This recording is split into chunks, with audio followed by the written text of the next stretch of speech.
I think that the libertarian socialist concepts, and by that I mean a range of thinking that extends from left-wing Marxism through anarchism, I think that these are fundamentally correct and that they are the proper and natural extension of classical liberalism into the era of advanced industrial society.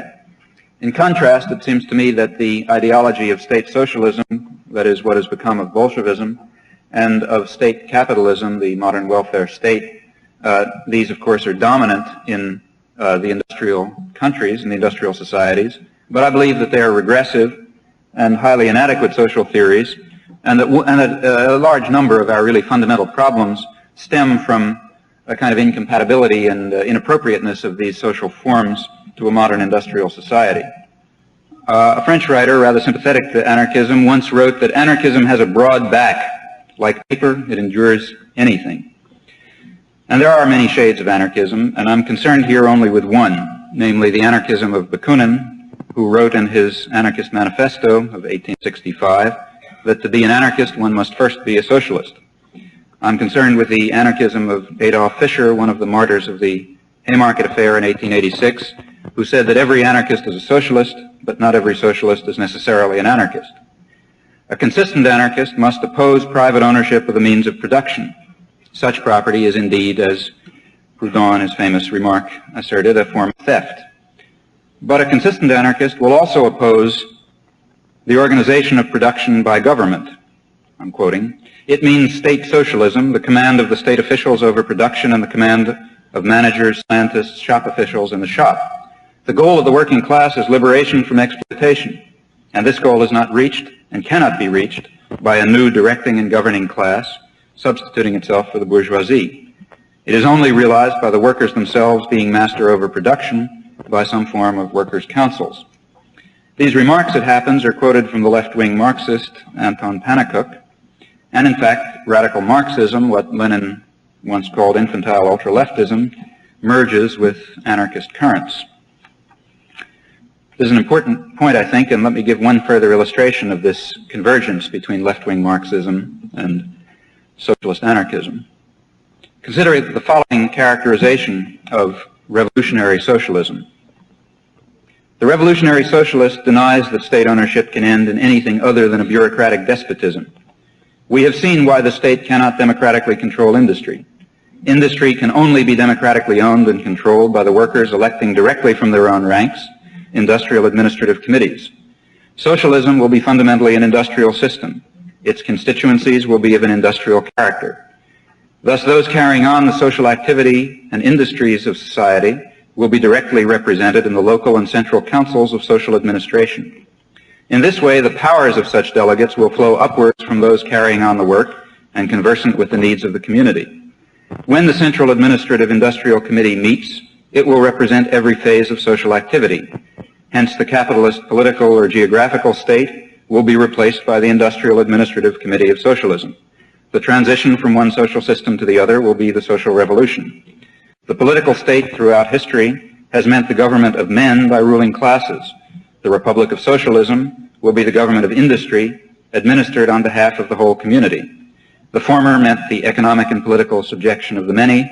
The latter will mean the economic freedom of all. It will be, therefore, a true democracy. These remarks are taken from a book called The State, Its Origins and Function, written by William Paul in early 1917, just prior to Lenin's State and Revolution, which is his most libertarian work. William Paul was one of the founders of the British Communist Party, later the editor of the British Communist Party Journal. And it's interesting that his critique of state socialism resembles very closely, I think, the libertarian doctrine of the anarchists, in particular in its principle that the state must disappear to be replaced by the industrial organization of society in the course of the social revolution itself. Proudhon in 1851 wrote that what we put in place of the government is industrial organization, and many, many similar comments can be cited. That, in a sense, is the fundamental idea of anarchist revolutionaries. What's more important than the fact that many such statements can be cited is that these ideas have been realized in spontaneous revolutionary action several times. For example, in Germany and Italy after the First World War, in Catalonia in 1936. One might argue, at least I would argue, that council communism in this sense, in the sense of the long quotation that I read, is the natural form of revolutionary socialism in an industrial society. It reflects the intuitive understanding that democracy is largely a sham when the industrial system is controlled by any form of autocratic elite, whether of owners, managers, technocrats, a vanguard party, a state bureaucracy, or whatever. Under these conditions of authoritarian domination, the classical liberal ideals, which are expressed also by Marx and Bakunin and all true revolutionaries, cannot be realized. Man will, in other words, not be free to inquire and create, to develop his own potentialities to their fullest. The worker will remain a fragment of a human being, degraded, a tool in the productive process directed from above. Now, the ideas of revolutionary libertarian socialism in this sense, they've been submerged in the industrial societies of the past half century. The dominant ideologies have been those of state socialism and state capitalism. But there's been an interesting resurgence in the last couple of years. In fact, the theses that I quoted from Anton Pannekoek, these were taken from a recent pamphlet of a radical French workers group. And the quotation that I read from William Paul on revolutionary socialism was taken from a paper by Walter Kendall at the National Conference on Workers' Control in Sheffield, England last March. Both of these groups, the French and the English one, represent something significant. The workers' control movement in England in particular has developed into a, I think, remarkably significant force in the last few years. It includes some of the largest trade unions, for example, the Amalgamated Engineering Federation, which I think is the second largest trade union in England, and which has taken these principles as its fundamental ideas. It's had a series of successful conferences, putting out an interesting pamphlet literature. And on the continent, there are parallel developments. May 1968 in France, of course, accelerated the growing interest in council communism and similar ideas, other forms of libertarian socialism in France and Germany, as it did in England. Given the general conservative cast of our highly ideological society, it's not too surprising that the United States is relatively untouched by these currents, but that too may change. The erosion of the Cold War mythology at least makes it possible to discuss some of these questions. And if the present wave of repression can be beaten back, if the left can overcome its more suicidal tendencies and build on the achievements of the past decade, the problem of how to organize industrial society on truly democratic lines, with democratic control in the workplace as well as in the community, this should become the dominant intellectual issue for those who are alive to the problems of contemporary society. And as a mass movement for revolutionary libertarian socialism develops, as I hope it will, speculation should proceed to action. Now, it may seem quixotic to group left Marxism and anarchism under the same rubric as I've done, given the antagonism throughout the past century between Marxists and anarchists, beginning with the antagonism between Marx and Engels on the one hand and, for example, Proudhon and Bakunin on the other. In the 19th century, at least, their differences with regard to the question of the state was significant, but in a sense it was tactical. The anarchists were convinced that capitalism and the state must be destroyed together. Engels, in a letter of 1883, expressed his opposition to this idea as follows. The anarchists put the thing upside down. They declare that the proletarian revolution must begin by doing away with the political organization of the state, but to destroy it at such a moment would be to destroy the only organism by means of which the victorious proletariat can assert its newly conquered power, hold down its adversaries, and carry out that economic revolution of society without which the whole victory must end in a new defeat and in a mass slaughter of the workers, similar to those after the Paris Commune. Now, the Paris Commune, I think it's fair to say, did represent the ideas of libertarian socialism, of anarchism, if you like, and Marx, of course, wrote about it with great enthusiasm. In fact, the experience of the Commune led him to modify his concept of the role of the state, as you can see, for example, by looking at the introduction to the Communist Manifesto, the edition of it that was published in 1872, and to take on something like a more anarchist perspective of the nature of social revolution. Well, the Commune was, of course, drowned in blood, as the anarchist communes of Spain were destroyed by fascist and communist armies. And it might be argued that more dictatorial structures would have defended the revolution against such forces. But I doubt this very much. At least in the case of Spain, it seems to me that a more consistent libertarian policy might have provided the only possible defense of the revolution. Of course, this can be contested, and it's a long story, which I don't want to go into here. But at the very least, it's clear that one would have to be rather naive after the events of the past half-century to fail to see the truth in Bakunin's repeated warnings that the red bureaucracy would prove the most vile and terrible lie of the century. He once said, "Take the most radical revolutionary and place him on the throne of all Russia," he said in 1870, "or give him a dictatorial power, and before a year has passed, he will become worse than the Tsar himself." I'm afraid in this respect, Bakunin was all too perceptive, and this kind of warning was repeatedly voiced from the left. For example, the anarcho-syndicalist Fernand Pelloutier asked in the 1890s, "Must even the transitory state to which we have to submit necessarily and fatally be the collectivist jail? Can't it consist in a free organization limited exclusively by the needs of production and consumption, all political institutions having disappeared?" I don't pretend to know the answer to that question, but I think it's tolerably clear that unless the answer is positive, the chances for a truly democratic revolution that will achieve the humanistic ideals of the left are perhaps rather slight.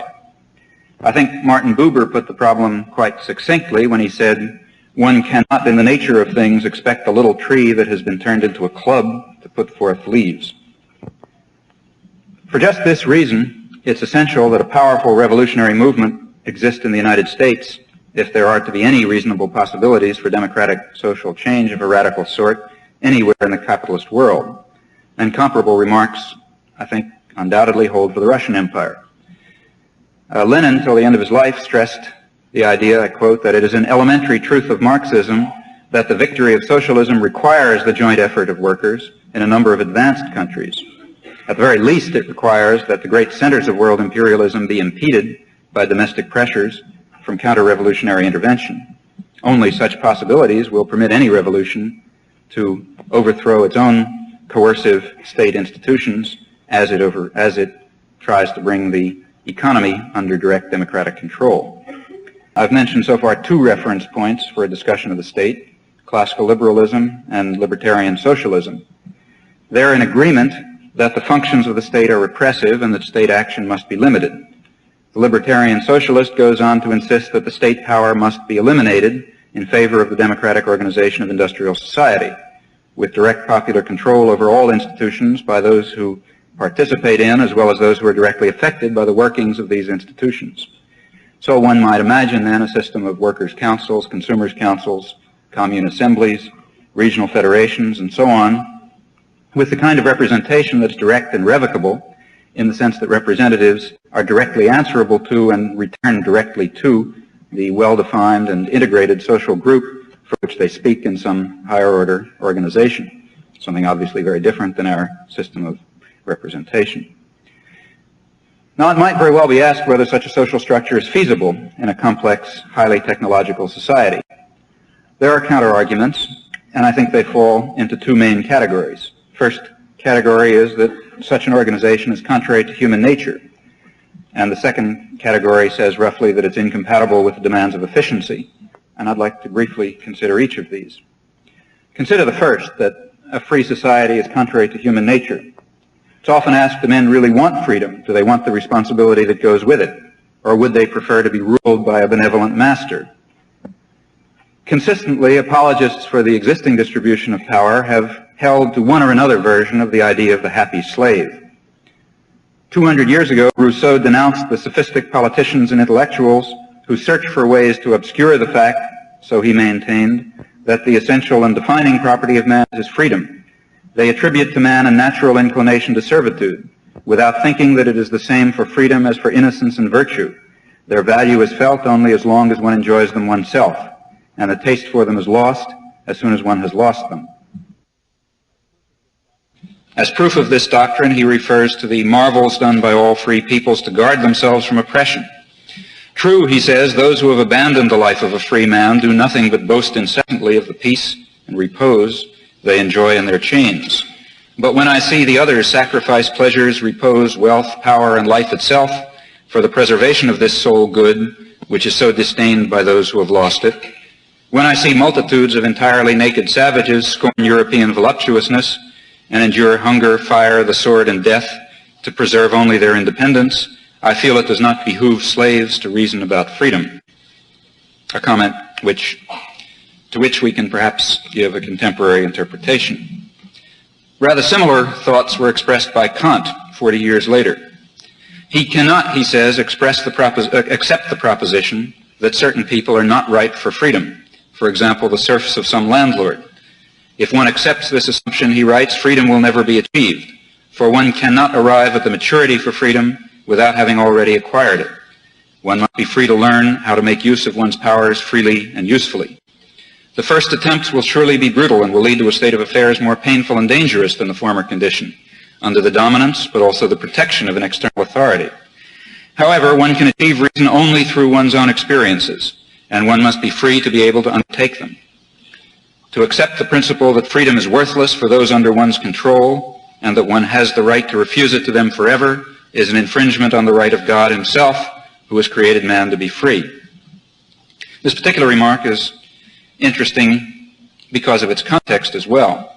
Kant, on this occasion, was defending the French Revolution during the Terror against those who claimed that it showed the masses to be unready for the privilege of freedom. And his remarks, too, I think, have obvious contemporary relevance. No rational person will approve of violence and terror, and in particular, the terror of the post-revolutionary state, which has fallen into the hands of a grim autocracy, has more than once reached indescribable levels of savagery. At the same time, no person of understanding or humanity will too quickly condemn the violence that often occurs when long subdued masses rise against their oppressors or take their first steps towards liberty and social reconstruction. Humboldt, just a few years before Kant, had expressed a view very similar to that. He also said that freedom and variety are the preconditions for human self-realization. Nothing promotes this ripeness for freedom so much as freedom itself. This truth perhaps may not be acknowledged by those who have so often used this unripeness as an excuse for continuing repression, but it seems to me to follow unquestionably from the very nature of man. The incapacity for freedom can only arise from a want of moral and intellectual power. To heighten this power is the only way to supply the want, but to do so presupposes the freedom which awakens spontaneous activity. And those who do not comprehend this, he says, may justly be suspected of misunderstanding human nature and wishing to make men into machines. Rosa Luxemburg's fraternal, sympathetic critique of Bolshevik ideology and practice was given in very similar terms. Only the active participation of the masses in self-government and social reconstruction could bring about what she described as the complete spiritual transformation in the masses degraded by centuries of bourgeois class rule, just as only their creative experience and spontaneous action can solve the myriad problems of creating a libertarian socialist society. She went on to say that historically the errors committed by a truly revolutionary movement are infinitely more fruitful than the infallibility of the cleverest central committee. And I think that these remarks can be translated immediately for the somewhat parallel ideology of the soulful corporation, which is now fairly popular among American academics. For example, Carl Kazin, who writes, "No longer the agent of proprietorship seeking to maximize return on investment, management sees itself as responsible to stockholders, employees, customers, the general public, and perhaps most important, the firm itself as an institution. There is no display of greed or graspingness. There's no attempt to push off on the workers of the community at least part of the social costs of the enterprise. The modern corporation is a soulful corporation." Similarly, the vanguard party is a soulful party. And in both cases, those who urge that men submit to the rule of these benevolent autocracies may, I think, justly be accused of wishing to make men into machines. Now, the correctness of the view which is expressed by Rousseau and Kant and Humboldt and Luxemburg and innumerable others, I don't think that the correctness of this is the moment susceptible to scientific proof. One can only evaluate it in terms of experience and intuition. But one can also point out the social consequences of adopting the view that men are born to be free or that they are born to be ruled by benevolent autocrats. What of the second question, the question of efficiency? Is democratic control of the industrial system down to its smallest functional units incompatible with efficiency? This is very frequently argued on several grounds. Some say, for example, that centralized management is a technological imperative, but I think the argument is exceedingly weak when one looks into it. The very same technology that brings relevant information to the board of managers can bring it at the time that it is needed to everyone in the workforce. The technology that's now capable of eliminating this stupefying labor that turns men into specialized tools of production, this technology permits in principle leisure and the educational opportunities that make them able to use this information in a rational way. And furthermore, even an economic elite which is dripping with soulfulness, to use Ralph Miliband's phrase, is constrained by the system in which it functions to organize production for certain ends, power, growth, profit, but not in the nature of the case human needs that to an ever more critical degree can be expressed only in collective terms. It's surely conceivable, and perhaps it's even likely, that decisions made by the collective itself will reflect these needs and interests, as well as those made by various soulful elites. In any event, it's a bit difficult to take seriously arguments about efficiency in a society that devotes such enormous resources to waste and destruction. As everyone knows, the very concept of efficiency is dripping with ideology. Maximization of commodities is hardly the only measure of a decent existence. The point is familiar, and no elaboration is necessary.